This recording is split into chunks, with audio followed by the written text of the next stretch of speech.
అందరికీ నమస్కారం అండి. ఎలా ఉన్నారు మీరందరూ? నేనైతే చాలా బాగున్నాను. మీరందరూ కూడా బాగున్నారని మనస్ఫూర్తిగా కోరుకుంటున్నాను. మరొక డిజైనర్ బ్లౌజ్‌తో అయితే మీ ముందుకొచ్చేసాను.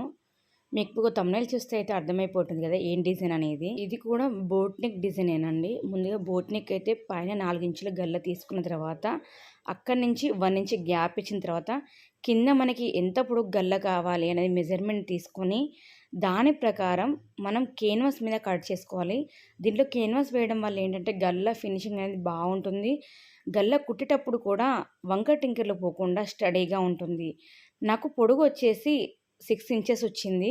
6 ఇంచెస్‌కి తగ్గట్టుగా వెడల్పు, పొడుగు ఇవన్నీ చూసుకొని 1 ఇంచ్ ఎక్స్ట్రా తీసుకొని కేన్వాస్ అయితే కట్ చేసుకున్నాను. కేన్వాస్ మీద గల్ల డ్రా చేసుకునేటప్పుడు అటు ఇటు కదలకుండా ఇలా పిన్స్ పెట్టుకోవడం వల్ల మనం ఈజీగా డ్రా చేసుకోగలుగుతాము. అలాగే డిజైనర్ బ్లౌజ్‌కి ఎక్కువగా కేన్వాస్ వాడడం వల్లనే ఫినిషింగ్ అనేది వస్తుందండి. సేమ్ మనం బ్లౌజ్‌కి అయితే ఎలా అయితే మెజర్మెంట్స్ తీసుకున్నామో కేన్వాస్ మీద కూడా అలాగే మెజర్మెంట్స్ తీసుకొని 1 ఇంచ్ ఎక్స్ట్రా ఉండేలా చూసుకోవాలి. గల్ల ఎంత ఉందో అంతే తీసుకోవడం వల్ల మనకి కుట్టు వేసుకోవడానికి ఇబ్బంది అవుతుంది కాబట్టి 1 ఇంచు వెడల్పుగా, పొడవుగా అలాగే 2 తీర్ల 1 ఇంచ్ ఎక్స్ట్రా ఉండేటట్టు చూసుకొని మార్క్ చేసుకొని మనం గల్ల డిజైన్ అనేది కట్ చేసుకోవాలి. కేన్వాస్ మీద డిజైన్ కట్ చేసుకున్న తర్వాత ఎక్స్ట్రా 1 ఇంచ్ ఉంచుకున్న తర్వాతనే మనం కేన్వాస్ కట్ చేసుకోవాలి. అలా అయితేనే మనకి గల్ల పర్ఫెక్ట్‌గా ఉంటుంది. ఇది మాత్రం బాగా గుర్తుపెట్టుకోండి. చూడండి మనకి కేన్వాస్ అయితే రెడీ అయిపోయింది కదా! ఇప్పుడు బ్లౌజ్ మీద ఎలా వేయాలి అనేది చూద్దాం. బ్లౌజ్ ఫ్రంట్ భాగం అంటే సీదా వైపు మన వైపు పెట్టుకొని దాని మీదనే అస్తర్ బ్లౌజ్ కట్ చేసాం కదా! అది కూడా పెట్టిన తర్వాత మనం కేన్వాస్ డిజైన్ ఏదైతే కట్ చేసామో దాని మీద పెట్టడం వల్ల ఏంటిదంటే కేన్వాస్ అనేది మనకు కనిపించకుండా మధ్యలోకి వెళ్ళిపోతుంది. డిజైన్ కూడా ఫినిషింగ్‌గా ఉంటుంది. ఇప్పుడు ఇంతకుముందు కేన్వాస్ మీద మనం అటు ఇటు కదలకుండా ఎలా అయితే పిన్స్ పెట్టుకున్నామో బ్లౌజ్ మీద కూడా అలా పిన్స్ పెట్టడం వల్ల ఏంటంటే మనకి క్లాత్ ఎక్కడికి కదలకుండా ఉంటుంది. అలాగే మనం కుట్టు వేసేటప్పుడు కూడా సర్దుకుంటూ కుట్టనవసరం లేదండి. మనకి కుట్టడం అనేది కొంచెం ఈజీ అవుతుందన్నమాట. చూసారు కదండీ పిన్స్ పెట్టిన తర్వాత మనం కేన్వాస్ ఎలా పెట్టామో అలానే ఉంది. మనం ఓన్లీ క్లాత్ జరుపుకుంటూ కుట్టు వేసుకోవడం అంతే. మనకి మెడ నొప్పులు ఎక్కడో రావండి. ఇలాంటి డిజైనర్ బ్లౌజ్ కుట్టినప్పుడు మెడ నొప్పులు వస్తాయన్నమాట.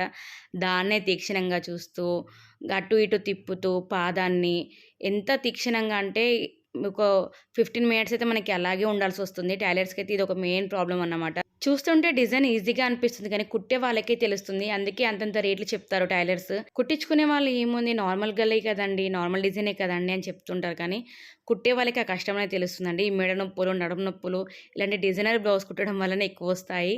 కాబట్టి ఆ డిజైన్ తగ్గట్టే మేము కూడా ప్రైస్ చెప్తూ ఉంటాము. ఇలా గల్ల చుట్టూ తిప్పుకుంటూ కుట్టిన తర్వాత ఇక గల్ల ఎలా డిజైన్ అయితే ఉందో ఆ డిజైన్ ప్రకారం మనం కట్ చేసుకోవడమే. ఇలా కట్ చేసుకున్న తర్వాత ఇంతకుముందు వీడియోస్లో కూడా మీకు చెప్పాను కదండి, రౌండ్ ఎక్కడైతే ఉంటుందో అక్కడ ఇలా కట్స్ పెట్టుకోవడం వల్ల మనకి ఈజీగా మలుగుతుంది. అలాగే ఫినిషింగ్ కూడా బాగుంటుంది. మెయిన్ కట్స్ వల్లనే మనకి డిజైనర్ బ్లౌజెస్ అనేవి చాలా లుక్ బాగుంటాయండి. ఎక్కడైతే మూల దగ్గర ఉంటుందో అక్కడ మూల వరకు కూడా కట్స్ పెట్టుకోవడం వల్ల అక్కడ మూల దగ్గర కూడా ముడత ముడత రాకుండా ఫినిషింగ్గా కనిపిస్తుంది. ఇంతకుముందు వీడియోస్లో కూడా బ్లౌజ్కి పైపింగ్ ఈజీ వేలో ఎలా వేయాలి, అలాగే బ్లౌజ్కి పోట్లీలు పెట్టడం వల్ల బ్లౌజ్ ఎంత అందంగా కనిపిస్తుందో కదా, ఇప్పుడు ట్రెండింగ్ కూడా ఆ పోట్లీలు ఈజీ వేలో ఎలా పెట్టాలి అనేది కూడా ఇంతకుముందు వీడియోస్లో అయితే నేను అప్లోడ్ చేశాను. పైన ఐ కార్డ్లో వీడియోస్ ఉంటాయి, తప్పకుండా ఒకసారి చూడండి, మీకు యూజ్ అవుతాయి. అలా కట్స్ పెట్టుకున్న తర్వాత మనం మధ్యలో నుంచి క్లాత్ని బయటికి తీయడం వల్ల మనం కెన్వాస్ క్లాత్ ఏదైతే వేసామో అది మధ్యలోకి వెళ్ళిపోతుంది. మనకి అటువైపు కానీ ఇటువైపు కానీ కెన్వాస్ అనేది కనిపించదు. మనకి చూడండి అలా కొంచెం లోపలికి పోయిన క్లాత్ని బయటికి అనుకోవడం వల్ల మనకి డిజైన్ అనేది కూడా బయటకు వస్తుంది. ఇలా మొత్తం బయటికి అనుకున్న తర్వాత పైనుంచి ఒక ఫినిషింగ్ కుట్ట అనేది వేస్తే మనకి డిజైన్ అనేది రెడీ అయిపోతుందండి. చూసారు కదా, మీకు ఈ డిజైన్ ఎలా అనిపించింది ఏంటి అనేది నాకు కింద కామెంట్ చేయండి. వీడియో నచ్చితే తప్పకుండా లైక్ చేయండి, షేర్ చేయండి. ఇలాంటి మంచి మంచి వీడియోస్ కోసం మా ఛానల్ తప్పకుండా సబ్స్క్రైబ్ చేసుకోండి. సబ్స్క్రైబ్ చేసుకున్న వెంటనే పక్కన బెల్ ఐకాన్ ఉంది కదండి, అది క్లిక్ చేస్తే నేను వీడియో అప్లోడ్ చేసిన వెంటనే నోటిఫికేషన్ మీ వరకు ఈజీగా వచ్చేస్తుంది. Thank you for watching.